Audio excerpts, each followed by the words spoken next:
Have you ever just looked at the market and wondered why some ideas catch fire? I mean, ideas that seem to be built on almost nothing, yet they completely change the game. While at the same time, other ideas, backed by mountains of data, just fizzle out. Well, we're going to dive into that today. Because the answer, it turns out, has a lot less to do with spreadsheets and a lot more to do with the stories we tell. And this quote, right here, just nails it. We're all taught to think that markets are these perfectly rational data crunching machines. But the truth is so much more human than that. It's the story, the meaning we wrap around the data. That's what really moves the needle. It sounds like the start of a bad joke, doesn't it? But believe it or not, this is a real question. And it leads us to one of the most powerful examples ever of a story just steamrolling the data it was supposedly based on. Let's talk about the Laffer curve. So just look at the journey this one little idea went on. It all starts in 1974. An economist, Arthur Laffer, supposedly sketches this super simple, kind of counterintuitive idea on a cocktail napkin during a dinner. Now, here's the crazy part. The hard evidence for it was thin, to say the least, but the story was perfect. A rebel economist, a simple drawing, a world-changing idea. It was just too good to ignore. And it became this political force of nature that shaped tax policy for decades. The story won. Simple as that. And this is really the core myth we're trying to bust here. We've been conditioned to believe the best product, the most accurate data, that's what always comes out on top. But as we just saw, that's just not how the world really works. The market is basically a battleground of stories, and more often than not, the victory goes to the most compelling one. So, to really understand why this happens, we need a new mental model. A new way of looking at things that explains how a simple idea can become this unstoppable force. And that model is what we're calling the narrative constellation. The groundwork for this actually comes from Nobel laureate Robert Shiller and his work on narrative economics. And the core idea is pretty simple. Think of economic stories like they're viruses. Their ability to spread through a population has almost everything to do with how contagious, how sticky they are, and very, very little to do with whether they're actually true. And this is where things get really interesting. A narrative constellation isn't just one story floating out there by itself. No, it's a whole cluster of related, reinforcing stories that all point in the same direction. And when these stories all link up, they stop feeling like stories at all. They start to feel like common sense, like an undeniable reality. This comparison really lays it all out. Look at the left side, a single story. It's just a claim, right? You can question it, you can poke holes in it. But a constellation, on the right, that's a whole worldview. It gives you multiple entry points, multiple reasons to believe. It stops feeling like a story someone is telling you and starts feeling like a reality you already live in. I mean, how do you even begin to argue with that? Let's make this real with a modern example, the explosion of super apps in Southeast Asia. The core narrative was simple and powerful, financial inclusion for the unbanked. But that story wasn't out there on its own. It was propped up by all these other reinforcing stories. The fact that everyone had a mobile phone, the lack of old school banks, a whole generation that went straight to mobile. All those pieces together created a constellation that made the success of these apps feel totally, completely inevitable. Okay, so if these constellations are so incredibly powerful, how do you actually build one? What are the parts? Well, it's not some kind of dark magic. It's more like a form of narrative engineering.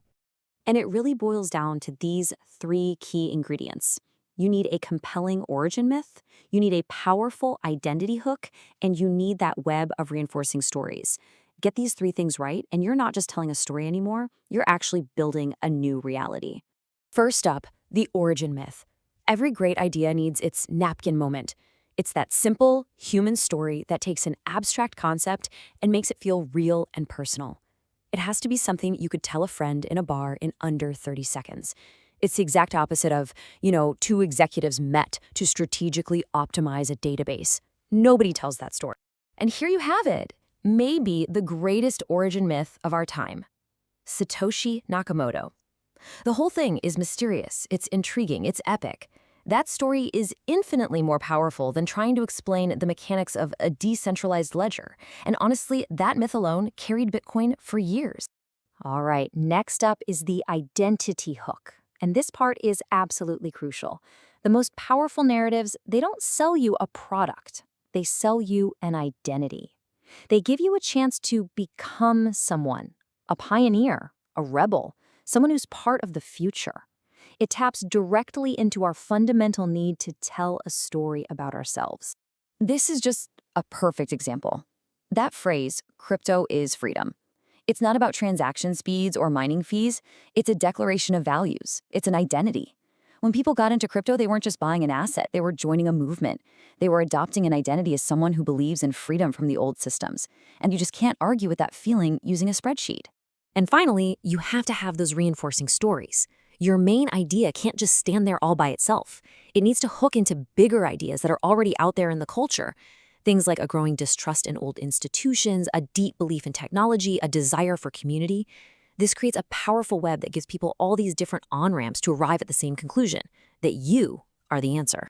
So theory is great and all, but how do you actually use this? Let's turn this whole thing into a practical toolkit, something you can apply to your own idea or your own business right now. First things first, map your constellation. And here's the test. Can you name 3 big cultural beliefs that your customer already has that make your story feel true to them? I'm talking about things like a belief in progress, a distrust of the old way of doing things, or a desire for connection. If you can't name them, you don't have a constellation. You just have a tagline. Okay, step 2, find your napkin moment. Is your company's origin story just corporate wallpaper? Boring and forgettable? Or is it actually sticky? Here's the dinner party test. Does it involve a real person facing a surprising problem who has a flash of insight? If it doesn't have those human elements, it's not a story, it's a press release. And the last check, identity. This is the big one. Don't ask what your customer gets from you, ask who they become. Are they just another user with a better app? Or do they get to become a pioneer, a rebel, someone who just gets it?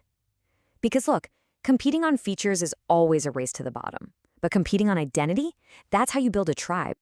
Now, before we get too carried away here, we have to hit the pause button and acknowledge the limits of all this. I mean, the idea that stories drive markets is itself a really compelling story, which should make all of us just a little bit suspicious, right? Narrative is powerful, but it's not everything. It's really easy to fall in love with this idea, but we've got to be careful. For every amazing story that succeeds, there is a massive graveyard of equally great stories that went to absolutely nowhere. That's survivorship bias. And, sometimes the hard data simply wins. The crypto crash in 2022 is a perfect lesson. When the Fed started raising interest rates, the whole crypto is freedom story wasn't enough to stop the bleeding. The spreadsheets took over. And this really brings us to the ultimate takeaway. On one side, you've got a killer narrative without any real substance to back it up. That's a fragile spell. It's temporarily overvalued and always at risk of a total freefall. But on the other side, you've got a great product with no story. And that is destined to be overlooked, permanently undervalued, and at risk of just fading into obscurity. The goal, always, is to have both. And that leaves us with one final, pretty provocative question to chew on. Take a really hard look at your project, your company, your entire industry. If that big story, the one that supports everything, were to just disappear tomorrow, what would be left? Would you still have loyal customers who depend on the actual value you provide? Or would you just have a bunch of former believers wandering off to find the next great story?